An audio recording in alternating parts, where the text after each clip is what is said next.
All right, so let's go ahead now. Toss it over to our casters, the one and only Wave Punk and Findable Carpet. Take it away. Thanks, Golden Boy. I am Wave Punk, joined here by the gorgeous Findable Carpet.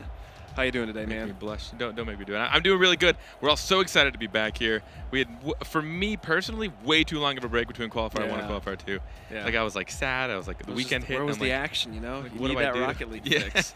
So you found your own fix and just stream for 500 hours straight. But we have Fakeout Nation and Exodus, formerly known as Vex, and many other things, but mostly Vex. For those of you who tuned in last Qualifier, what are your thoughts on this match? Well, Exodus, it was really surprising to see that roster swap because I've made a comment that J-Raw and Turtle have been playing together they're almost the longest standing pair on a team I've seen in a very, very long time. Sure. So they have a new dynamic now that J-Raw's not there anymore. And at the same time, you look at, I guess, the player that I'm excited to see how he pulls off, Haku on Fakeout Nation, an exceptional 1v1 player. Absolutely. Anyone that's watched his stream just knows, like, he's great at 1v1s. He's got really good light touches, but you know, putting that into a 3v3 setting might turn out good or bad. It depends. You might say he's good at fakeouts, right?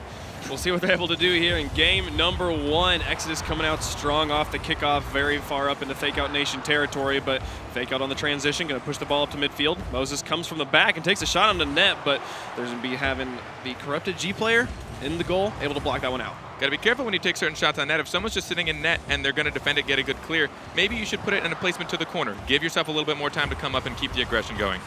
There's a shot from Moses, going to go high. Good aggression from Exodus still. Garrett keeping the pressure on. We've seen them on the offense a lot already. We're barely even out of the first minute. We haven't seen the ball into orange territory yet. Turtle's got that ball lofted. There's Moses keeping it into the corner. Haku comes from goal, going to try and run some interference, but can't get a touch on it. And here comes Nexate from the back. Going to try and push this one out, and now we're going to see Fakeout transition onto offense. A great run from Haku. He had a shot on the net, but an interference from Turtle keeps it away. Fakeout Nation is converting their defensive plays into offense very quickly, but they're not keeping the pressure on. They're getting it from one side of the field to the other quick, and then they're getting one shot off, and then they have to retreat really quickly. So they got to keep this pressure up, or else they're going to get good counterattacks coming from so many team names. I'm actually forgetting. Right. Nexate with the shot. You were talking about how fast they can transition, and there we saw them turn it into a goal. It's right here. Nexate hits it over. Garrett G actually should have just left that alone. He should have let it go slow to the corner. I understand when you're under pressure, you want to get the touch, you want to keep control, but just let it go to the corner. They don't have the angle. But he gave the angle to Nexate, and Nexate took it. And that was that exact example you said, going from defense to offense and turning it into a shot. 3:47 left to play, 1-0 in favor of Fakeout. Garrett G taking a shot on net. No one really in a good position. Nexate's not going to get the block, and there's the tie game. Not the counterattack I expected to see. The way they were able to tie it off, they just were a little bit too slow off kickoff. Garrett sees the opportunity across the field and just kind of slams it. No one from Fakeout had rotated back. I guess they weren't ready for the hard shot. You don't see that as much because most teams expect hard shots to get cleared or at least saved. So I guess maybe they just didn't think he'd take the opportunity, and he definitely did. For sure. Here's kind of a defensive positional breakdown for Fakeout and giving them a tie game here. Turtle going to put it over onto the far wall. Let it roll up. No one really challenging this. Here comes Haku from the back. He takes a shot on the net, but Garrett G able to block it. Send it back out to midfield. To try and pressure it. Corrupted G from the backfield. Able to push it back into the orange box. Now Moses up to Turtle. Ball lofted. Here comes Garrett G for the shot. He goes. It's going to go off the crossbar. Gets the second touch and dunks it in. Garrett, this was a perfect 1-2-3 touch. We had Moses up to Turtle. Turtle who popped it middle for Garrett. Garrett didn't get the shot he wanted, but he put it at the top of the post, which forced the defender to have to try and go up for it, but it wasn't going in, and he followed through. Garrett doing what Garrett does best. We talked about it so much last qualifier. He's such a striker. Oh, man, just that team play. Just every player doing their part there. Fakeout didn't know how to respond quickly. With 3 minutes left, we've got Vex, or former Vex Exodus, up by 1 point here. We'll see if they're able to convert out here. Got the ball up at midfield. Turtle, now Garrett G coming from the backfield. Going to push it up into the blue corner. And get it around, up on the backboard. Interference from Corrupted G is going to keep it from going anywhere. Ball still sitting there. Not a lot of pressure coming out from Vex. A little bit of whiffing for Exodus. That's going to mess me up all day. We'll only get there eventually.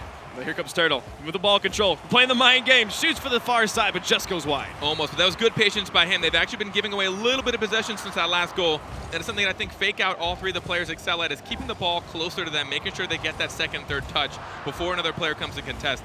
Both teams kind of excelling at both, but it's actually working in their favor. And both, it's almost seeing like 50-50 shots right now. Like when they have the aggression, it's scary for either team. Turtle going to push this one around the corner. Nexate picks up ball control and sends it into the orange. Now Garrett G sends it back to the blue far corner. Haku's waiting for it. He's going to pick up ball control, try and get around Garrett, but Garrett gets final touch, sends it towards the goal. A nice block from Corrupted G keeps it out. 2 minutes left, still 1 point in favor of Exodus. Turtle got the ball control up in corner, gets it lofted. See Corrupted coming from goal, able to keep it from crossing. Well done. Now we'll have the shot from Moses going towards the net. Where's the third player? There he is. His cam was just a little far back. Haku's able to make the save. A little far back, but he was able to keep it in their half, which is exactly what he wanted to do. Well Garrett, done. again coming through, but he came for the 50-50, and it wasn't what he wanted. He was a little bit late, but he did keep it in their half. Enough time for Turtle to beat a Fakeout player to it. And Garrett, look at that. He's bringing his car around, flipping it to the point where he knows the top of his car is going to hit it. He's going to get the angle he needs. Reading that so well off that back wall, not an easy thing to do. 150 left to play. Exodus up by 2 with ball in Fakeout territory. Nexate gets the 1v1 and is able to push this one across the midfield line. Moses waiting for him patiently, able to create an offensive moment. Again, this pressure has been strong from Fakeout or from Exodus all game. Now Garrett G trying to pass back. Gonna get Turtle with ball control, sends it towards the net. Corrupted G able to pop it up. 1:30 left to go, and we have not been able to see Fakeout even get out of their own half. It seems like Fakeout might be a little bit too rushed to turn things from defense into offense. They're not giving themselves time to actually, like right here, they keep getting caught having to make a little bit of defensive maneuvers that they really shouldn't be making when they're backwards or having to chase back. And almost another one coming in from Garrett. Not quite making it there. Now Nexate with ball control has a run on the net, just has to beat Turtle. Turtle waits it out patiently, reads it well. Haku has ball control, but there's Garrett with the clear. Sends it over across the half line. Corrupted G, this is some good pressure from Fakeout. They have an opportunity, final minute of gameplay. They need a goal right now. There's the shot from Haku. Here's the follow-up, so close. Nexate couldn't quite get to the ball there. He was very close on that shot. He just, maybe the nerves are getting to him, I don't know. 46 seconds left. They need to score. They need to leave themselves time for the equalizer. Right now they gotta be able to clear this out. There's Corrupted G. Now Nexate, Haku puts it over the player. There's Turtle with ball control, dribbling it around. Well done by Exodus, keeping the ball in the blue territory, not giving Fakeout any opportunities to score. Haku, they really need to press out right now. There's the shot. Oh my goodness, does that go in? It's gonna drop. Oh, so close, just hitting the crossbar. You just think they're just not going in Fakeout Nation's favor right now. They're doing a good job of turning defense into offense, like I said, but they're grouping up when they're going for the counterattack. They need the kind of widespread rotations, and they're all grouping up. Like when they're clearing it out, you see 2 of them chase it down the side while one of them's kind of far behind, but no one's ready if it gets crossed across the field. That's the final second. You can't score 2 in 1 second. This game is over and in favor of Exodus. Exodus going to take this first game in this knockout series. This is exactly what we expect. I saw Exodus was going to come out. They've got a little more experience. Garrett and Turtle have been playing a lot together. Ever since Exodus, they really are. Right. I think they're doing this just for us. They really just want to make our jobs harder. But ever since they took on Garrett did really, really well with Turtle and J-Raw. And for whatever reason that J-Raw was replaced with Moses, if Moses is filling that spot they need, and you can tell that they have really good wide rotations. They're taking the field, and even like that one goal where the third player was a little bit too late to get there, but he still kept it in the opponent's half, which actually ended up scoring in a goal after that anyways. Absolutely. And Fakeouts, they're clumping up. Their rotations are too tight. I think they're a little too hyper-aggressive. They're trying to never lose possession, but it's okay to lose possession for a touch or two. If you can get a good counter clear, you can keep it going. So if Fakeout can slow it down a little bit, which is actually what I thought they would do more, and I thought they'd actually, I think they're doing too many light touches towards each other. They want to get the harder big clears against a team like this. Yeah, no, absolutely. You had 10 shots from Exodus to just 5 on Fakeout Nation. They'll just double the offensive presence on Exodus, and we really want to be able to see Fakeout Nation be able to maintain ball control in enemy territory. We'll see if they're able to do it here in game number 2. I think they can pull it off. I mean, when they did have possession, they were still scary, and those counterattacks were actually pretty devastating to Exodus. So if they can keep up those counterattacks and maybe just keep the aggression up a little bit longer, they can sink some more goals in. Game number 2. Fakeout needs to take the win if they want to stay alive in the RLCS. They have an opportunity right here. Ball just set up in front of the goal. Not going to quite get the shot they were looking for. Ball headed back towards their side of the field now. Just like we've been saying all day, they have to be able to keep the ball on Exodus's side of the field if they want to be able to score. They want to be on, and remember guys, this is for qualifying into group stages. Right now, Exodus is up by 1, but it's only a best of 3, so it's make or break for them. They need to win this to continue on but that means Fakeout Nation is going to be coming out just boost blazing. They really want to take this win. Turtle coming up from the backfield. Now Garrett G with ball control, gets 2 touches. Great stops from Haku. Now Corrupted G going to push it away from the net. Haku picking it back up and see if they can convert out here onto offense. A great touch, great clears from Haku and from this Fakeout Nation squad, but they were not able to make any shots occur. Now Turtle with ball control, back in blue corner. Gonna try and get it out. It's lofted in front of the goal. If anyone can come up and get into this one, Haku's the first one to the ball. He's gonna be able to send it over into the orange. Great interference from Nexate. Leaves the ball right in front of the orange box. Moses gonna be able to push that one back out. Fakeout Nation, kind of a whiff there from Corrupted G. Haku with ball control, but just after he gets hit, gets demoed. That's going to leave a lot of space for Exodus to rotate this back out. They're giving them so much space. They're getting really good hard clears, but then not following up. It's like they don't trust themselves or maybe their defensive player, but they're getting hard clears, and then it's just open for Exodus to take full control and counter clear. All right in front of Fakeout territory. Moses sets it up, and there's Garrett G to finish it. First goal going to Exodus. Garrett, again, just continuing to strike away at this Fakeout Nation team. Moses puts it above the net. He gets up underneath the ball to keep the height. He actually might have been able to take that shot, but it was smart of him to make sure because a defender could have potentially blocked that, or he might have hit post, so he keeps it up high. Garrett reads him well, comes in, and again off that backboard, sinking it in. 3:32 left to go in game number 2. Nexate with ball control. Ball set up well. He goes for the demo on Moses, but Moses reads it, is able to clear it and take a shot on the net. It was slow enough that Corrupted G in goal is able to clear it and keep it out of his own net. Now Haku, all the players from Fakeout went up for that one. Not what you want to be seeing from defense. Moses is going to take advantage of it and be able to score, put a second one on the board. You said exactly where the mistake was. Everyone from Fakeout went for this one save. Look at this, all 3 of them. Even the player that was coming from the corner, he should have trusted his goalie. I believe, yeah, Haku right there, he shouldn't have needed to. He was saving that in a weird angle. And even both the goalies going up shouldn't have happened, but if he had been patient, stayed on the ground, turned around, that wouldn't have been so hard of a save. And then he would have been able to clear it before Moses got the second touch. 3:08, 2-0 in favor of Exodus. Haku trying to play the mind games, trying to fake him out, you might say. He doesn't get the ball control he was looking for. I want to see a nice shot there. Garrett G very far up in kind of an aggressive position in Fakeout territory, but Turtle's nothing he can't handle on defense right now. There's a shot on the net. Moses coming from the corner is going to be able to clear. That one's on to Fakeout net. Haku needs to get this. He does. He gets the touch he was looking for, but Moses is keeping the pressure on. Look at how predictive Exodus is being. They're there for almost every touch, no matter which player's making it. They're there to counter every touch. Turtle was waiting patiently for that. He's going to hit this up, and you can watch already he's following up for the second one. Someone's going to probably be following up very shortly behind after Corrupted gets this touch. I mean, they're predicting very well, and they're keeping Fakeout kind of like always pressured, no matter what side of the field. Oh! There's Fakeout. They really were able to kind of blow the rotation. You saw Moses rotate a little bit slowly on this goal, and then was not able to get the touch. Just leaves it right there. Turtle wasn't able to get a touch either. There's a goal in favor of Fakeout. That was good read. Turtle actually came out for that and was putting pressure. So instead, the Fakeout player actually did a nice little tap lob over Turtle, knowing he couldn't get up the height, but he had the speed. That was a good read on him, but Turtle maybe should have been a little more patient. It's a scary read because they're either going to bullet it at you and it's almost impossible to save, or they're going to lob it over you if you come out. We're past halftime and Fakeout is down by 1, but they are pressing up onto the offense right now. Haku and Nexate kind of next to each other. A great setup from Haku. Can Nexate get there? Not going to quite get the touch he was looking for. He was a little slow to the ball and is going to be able to cross away. Now Moses with ball control. Sends it out to the midfield. Garrett G going to try and dribble this one past Nexate. Got a drag race going up the wall. Garrett G wins and sends it into the blue corner to try and set this one up for his teammates, but Haku getting the interference, able to send it back to orange. Moses has it lofted in midfield. Nexate comes out from goal and is going to take a shot onto net. Nice kind of slow lofter.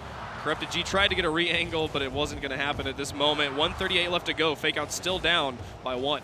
They're only down by 1, but if they take this, they can tie this best of 3 up, and they've got the pressure. When they do, they just got to keep putting shots on net. I mean, they were able to sink that one in after a false, or after that defensive rotation took a little bit too long.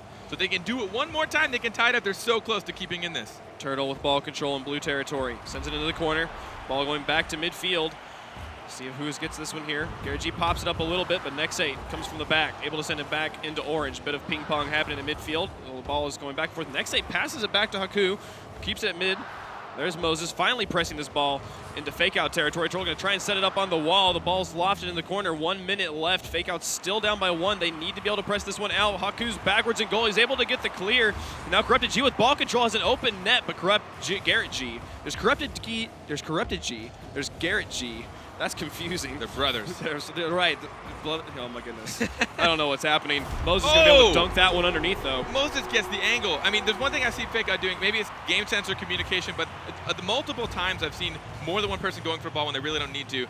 Moses, He knows that backboard so well. That wasn't even a challenge for him. A lot of players want to be able to get that tight angle, but he hits it with his tires to slow it down, gets the angle he needs, puts it on a net, but he had no one contesting him. It really wasn't a tough shot for him. It was really rough for Fakeout. They only needed that one goal. One goal can happen at any time. It's a kind of a different mentality now that they're down by 2 with 30 seconds left. They need to be able to score right now if they want to have any dream of an equalizer. Corrupted G sets that one up. Next he's going to try and pass it out to the mid. Here's Taku. He tries to take the shot, but great interference from Garrett G, not giving him any opportunities. The placement from Exodus is just unreal. They're always there in the way on defense. They're almost always ready for offensive plays. I mean, you just saw that save by Garrett. He was just in the right place. He knew exactly where he needed to be for that pass, and he ended up just getting in the way of that shot, which interrupts everything that Fakeout's trying to do. Yeah, I've loved their defensive positioning all game, and the way that they're able to keep a strong defensive positioning while maintaining a siege on offense has been really impressive out of this Exodus squad. They're going to take the series 2-0, and they qualify for the RLCS That group is it. stages. They are now in one of the top 8. This is exactly what they wanted to do. Fakeout Nation put up a good fight, though. It was always maybe with 1 or 2 goals, maybe just a few mistakes. They did group up a little more than I expected them to. Yep. I don't know if it was they wanted to keep the ball a little bit too long, or they maybe lacked a little bit of trust. It's really hard to say because you need to know what's going on in the players' heads, but that seemed to be their pivotal mistake. They were just grouped up a little too much. But, I mean, Vex, not Vex. Exodus, yeah. Exodus, stop it. We're gonna get stop there. it. If you do it again, I'm done. I'm just going to start calling them no names. Exodus did a great job of making sure they spread ahead really good rotations. So wide, they were always following up. I mean, Garrett's such a striker, though, doing what we No, their offense was so strong. They had 10 shots again, 10 shots in both games. Really well done by this Exodus squad. But we're going to be passing it back over to the analyst desk with Golden Boy and the gang over there. Guys, what do you guys think? Thank you so much, Wave. Wow, what a game there.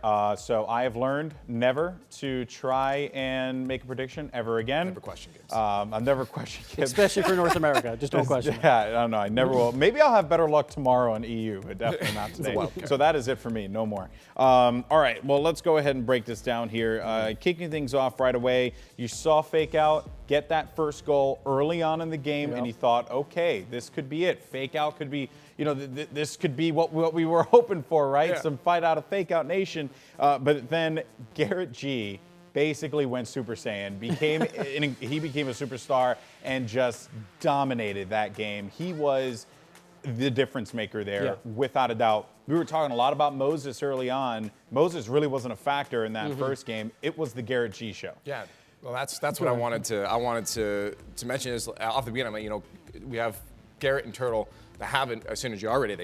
They know what they're doing, and they did it the first game. And they just let Moses sit back, feel out maybe what their opponents were doing, and then pulled Moses into the next game for sure. But it was Turtle, Garrett, the passes from Turtle to Garrett. She said went Super Saiyan, just went ham, pulling out the goals, taking away first game fairly convincingly. And when I saw that after, you know, those goals started coming, I'm like, oh, game 2 might end up going the same way. Yeah, that first long shot from Garrett was 8 seconds after Next 8's goal to start it off, and it just, like, it looked like that was savable. It was hard to tell from the angle of the car, but that's not a goal you can give up right after you get a 1-0 lead against the favorite team, and that was probably a backbreaker. It's like 5 seconds later they let it. Yeah. Yeah, well, let's take a look at the Mobile One High Performance replay and see some of the crazy shots that Garrett managed to pull off here.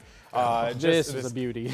Beautiful aerial double touch hit from the top, brought it right back in, Gibbs. Yeah, that play was great because he tried for the touch early and noticed that he was going to miss, so he immediately turned his car and boosted down Readjusted to for get it. that second hit. It was really quick. There's no way to defend that. Great shot. Yeah, I know. And then once again, we have Moses now coming in game number 2, being able to pull out some goals himself. He had no assists, no goals in the first one, and now was his opportunity to shine. He did it, reading that bounce off the top crossbar perfectly, and then getting another one himself for his teammates off the backboard. Just reading these bounces really well. Yeah, he got 2 goals in that game, but he also had 1 really good assist. He was the reason why they scored 3 goals that game, and this is why they picked him up over J-Raw. He has that offensive talent to get them those wins when the combo of Garrett and Turtle is not working. Like game 1, it worked great, but game 2, Garrett and Turtle weren't really clicking, so Moses came in and got all 3 goals basically for them. Yeah, well, it also felt like Fakeout were kind of prioritizing, stopping that connection that that Turtle and Garrett had. And then, of course, which is the reason why you mentioned it, Moses comes in, because I believe I even heard that first goal was led mostly by an assist from Moses that gave Garrett that first goal. And then after that, Moses just, did what he needed to do. Granted, though, Next 8 was able to get, a goal in for his squad, but it was just too little too late at that point. Yeah, the pressure was just hard to get counterplays going because usually when you're being pressured that much, at least one of your guys or two of your guys has no boost, so they can't follow up on that counterplay. Yeah. And that's what was happening. They would have like one scoring chance that was like iffy, but then Exodus would just get ball control right back from it because the other two were doing like a line change, grab and boost. And as Carpet mentioned, they were stuck in their own zone in kind of awkward positions at this time, just trying to get the touch they could. Fakeout just trying to push it to the corner, not able to push out of their own end. And it just felt like, for me, it felt like Haku was doing a lot of pushing his team forward. If there was any reason that they gained possession of that ball, it's because Haku was doing something for it and grabbing that ball from them. So it just felt like it was very hard for them to get out of their own zone. Yeah. Yeah, and then you top that off with when they did get out of their zone, Exodus rotated beautifully. Yep. And every time they had ball in the air on the orange side, there was someone there for the stop, for the aerial stop, like right away. It was very impressive. I'd say Exodus, there's a reason why they're one of the top teams in the community power rankings. I expect big things out of them. Congratulations to them as they advance to the group stages where teams like iBuyPower Cosmic as well as Kings of Urban will be waiting for them. But coming up next, we have a great game. It is going to be Mocket NA facing off against Selfless Gaming. You're not going to want to miss that one, folks, and we'll see you in just a few.